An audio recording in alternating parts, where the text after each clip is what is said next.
I'm Andrew. I run a shop called Needles and Pens. I'm Kelly. I run littlepaperplanes.com. We both operate a business that offers objects and works from makers and creators. There's a subtle movement happening out there. People are choosing more unconventional career paths in order to have greater control of their lives. They're re-engaging with artisanal craftsmanship, trades that were often deemed obsolete by mass production. They're once again making things with their own hands and managing to sustain themselves by doing it. Welcome to Working Title, a show where we explore the makers, creators, and craftspeople of the Bay Area.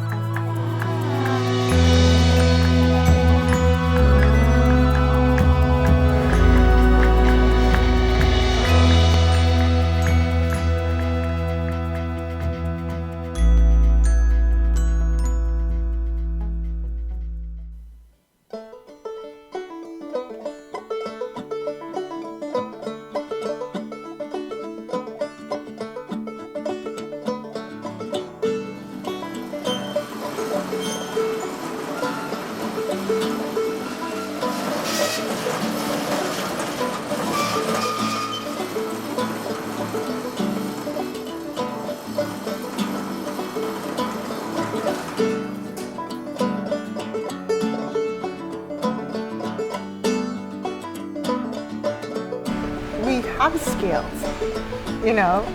we wanted to keep going, making stuff. We graduated in 2010, so this is just kind of right in the middle of and climbing out of the economic crisis, right? People that may have been thinking about retiring were holding on to their jobs. There were less jobs available. There are things that you can study where you graduate and you have more opportunities. Sure. And things are improving now, so people are getting jobs out of college. But an MFA isn't really one of them, so we got to work for it, and it's like, okay, well, we made our bed. Instead of waiting for somebody to hire us, we can just make a job for ourselves. Welcome to the second episode of Working Title. This time, Kelly and I pay a visit to Jay and Rie of Atelier Dion, a married couple that produces custom ceramics out of West Oakland.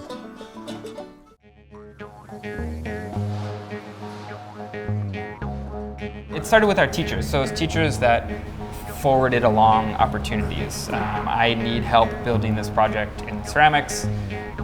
You should talk to Jay and Rie because they can probably help you out. We noticed a lot of people are actually looking for ceramics fabricators in Bay Area. They're trying to make something locally, but there wasn't anybody making. We started in a portion of this room, and then it quickly became apparent that we were just spreading out, so we ended up renting the whole thing. So our first big cost was the kiln. We bought the kiln with money that we got from our wedding. So essentially, so instead of the honeymoon, we bought the electric kiln. This is your honeymoon. This is our honeymoon. Yeah, we're still on it. What are you guys doing for bicycle coffee? Oh, we are making drip cones for bicycle coffee. Yeah, they had an original prototype. So there's several different ways in which we do this. Well, we do our own line of work. We do custom fabrication. We design and we exclusively make whatever in ceramics for a specific store. That's the custom ceramics. Or we can take an existing prototype and then make a mold and then put that into production, which is the case That's the fabrication, right? Yeah.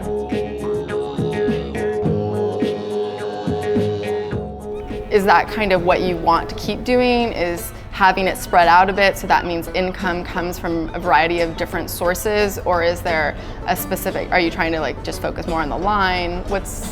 How do you see Atelier Dion right now? Yeah.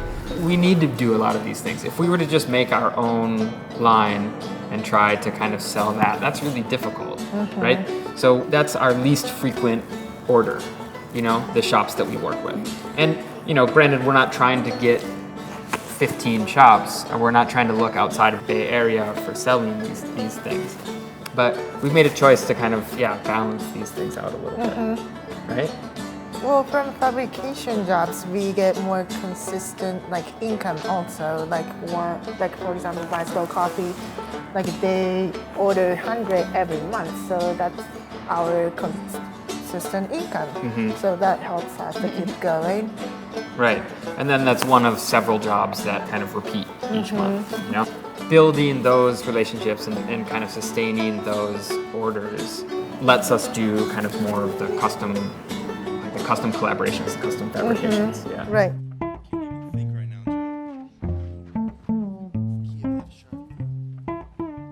You know, there's a special thing when you can drink out of something handmade, when you can use the utility of it.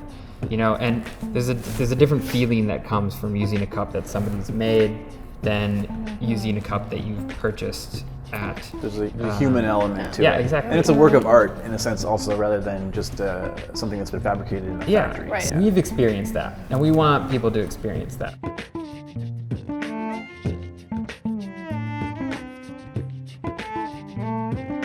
So from a $30 cup, you guys each make $7.50. That's just what you earn. Right. But from that $7.50, you know, you're paying rent, you're doing everything.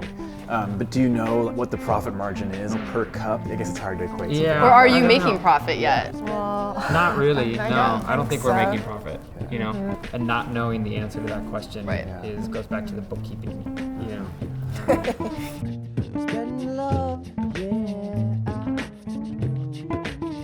Spreading love, yeah. You know, we're trying to make our work affordable, especially the stuff that we're designing and making under, you know, kind of our house line, if you want to call it that. So there's a difference basically in what you make than what's made in a factory and shipped from overseas. Because people are buying something that's handmade by an actual person rather than a factory. And we're small enough that they're often interacting with us, or they're separated only by 1 degree. most of our clients are like small business owners as well. Yeah, I mean, they would make They more money know- if they had, if they were having these pieces fabricated in China. They would. But then that loses that special aura of you guys with your hands in it. And I think that's why a lot of the small businesses want to work with people like you, because the story is so important. Yeah, and you know, we care where the food comes from. We care what the farmer is doing. We care about a lot of the other things that we do in daily life. And so I think that having cups, having dishes, having plates that are made here is, you know, it's a part of that. It's like the logical conclusion to the local sustainable. I think that that's just the next phase of all of this small production and manufacturing. It's that way. Like we are getting a lot of offer from the coffee shop or tea store. They want to like start their own line and make them locally. So I think that movement is happening. Another advantage for being able to produce this locally for our clients is that they can come here. Yeah, if they have a problem with the product we produce, they can just come in and tell us, and then we can fix it right away and send something out like next week. It's really important to develop those kind of relationships. You know, they can just pick up the Relationship, phone right. and call us. It's super easy. You know, we can deliver in person. You know? And so when we do deliveries, it's really nice because we box everything up and then we bring it there. We get to talk to, you know, how did the last order go? You know, we get to kind of continue that relationship.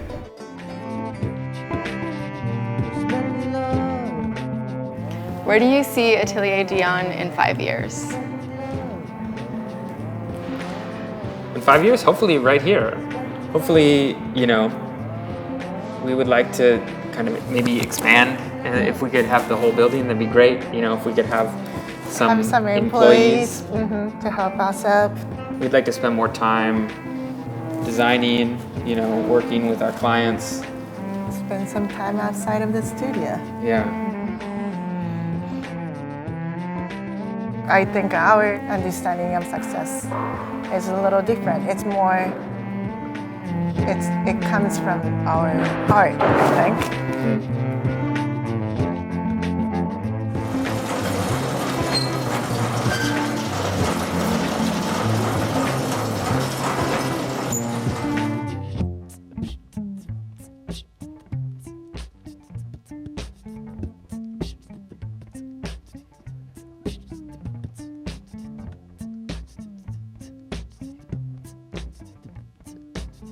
take this song with you as you go about the festival.